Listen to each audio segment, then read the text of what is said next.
നമസ്കാരം. ഈ ലോക്സഭാ തിരഞ്ഞെടുപ്പിൽ CPM 8 മുതൽ 12 വരെ സീറ്റുകൾ നേടുമെന്ന് പറയുവാനുള്ള കാരണം ഈ തിരഞ്ഞെടുപ്പിൽ മുസ്ലിം വിഭാഗത്തിലെ ഏറ്റവും വലിയ സംഘടനയായ സമസ്തയുടെ പിന്തുണ പരോക്ഷമായി CPMന് ലഭിച്ചു എന്നതിനാലാണ്. മലബാർ മേഖലയിൽ ലീഗിനും കോൺഗ്രസിനും വിജയമൊരുക്കുന്നതിൽ പ്രധാന പങ്ക് വഹിക്കുന്ന വിഭാഗമാണ് സമസ്ത. എന്നാൽ കഴിഞ്ഞ നിയമസഭാ തിരഞ്ഞെടുപ്പിൽ ഇടതുപക്ഷം വീണ്ടും അധികാരത്തിലെത്താനുള്ള പ്രധാന കാരണവും പൗരത്വ ഭേദഗതി ബില്ലിനെതിരെ ശക്തമായ നിലപാടെടുത്ത CPMനോടും പിണറായിയോടുമുള്ള മുസ്ലിം വിഭാഗത്തിൻ്റെ പിന്തുണ തന്നെയാണ്. അതേ കാരണം തന്നെയാണ് ഈ ലോക്സഭാ തിരഞ്ഞെടുപ്പിലും നടന്നിരിക്കുന്നത്.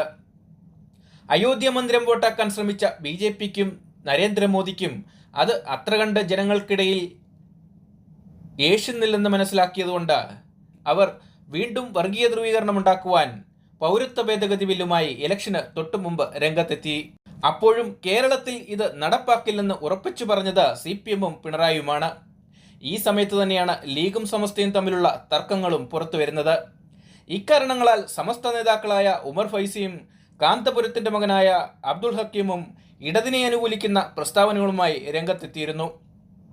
ഇത് മുസ്ലിങ്ങൾക്കിടയിൽ ഇടതുപക്ഷത്തിന് വോട്ടുകൾ വർദ്ധിക്കാൻ പ്രത്യേകിച്ച് മലബാർ മേഖലയിലുള്ള മണ്ഡലങ്ങളിൽ ഇടയാക്കിയിട്ടുണ്ടെന്നാണ് CPMന്റെ വിലയിരുത്തൽ. കാസർഗോഡ്, കണ്ണൂർ, പാലക്കാട്, കോഴിക്കോട് തുടങ്ങിയ മണ്ഡലങ്ങളിൽ CPMന് വിജയപ്രതീക്ഷ നൽകുന്നതും സമസ്തയുടെ പിന്തുണയുടെ പിൻബലത്തിലാണ്. എന്തായാലും ഇന്നലെ ഇലക്ഷന് ശേഷം Kannur CPM secretary MV Jayarajan Samastha നേതാവായ ഉമർ ഫൈസിയെ അദ്ദേഹത്തിൻ്റെ ഭവനത്തിലെത്തി കാണുകയുണ്ടായി. ഇത് ഇലക്ഷന് നൽകിയ പിന്തുണയ്ക്ക് നന്ദി അറിയിക്കുവാനായി എത്തിയതാണെന്നാണ് സ്ഥിരീകരിക്കാത്ത റിപ്പോർട്ടുകൾ. എന്നാൽ ഉമർ ഫൈസി പറഞ്ഞത് ഇതുപോലെ പലരും തന്നെ കാണാൻ എത്താറുണ്ടെന്നാണ്.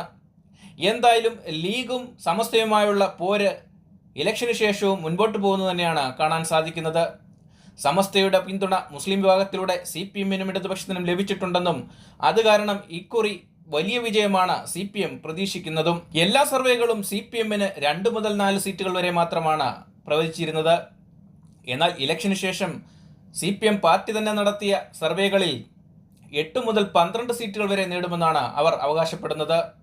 അതോടൊപ്പം തന്നെ പൊന്നാനിയിൽ അട്ടിമറി വിജയം നേടുമെന്നാണ് സ്ഥാനാർത്ഥി ഹംസ പറയുന്നത്. 1 ലക്ഷത്തിലധികം വോട്ടുകളുടെ ഭൂരിപക്ഷത്തിൽ താൻ ജയിക്കുമെന്നാണ്. എന്നാൽ ലീഗ് നേതൃത്വം പറയുന്നത് വെറും 10,000-15,000 വോട്ടുകൾ മാത്രമേ തങ്ങൾക്ക് കുറയുകയുള്ളൂ എന്നാണ് അവർ പറയുന്നത്.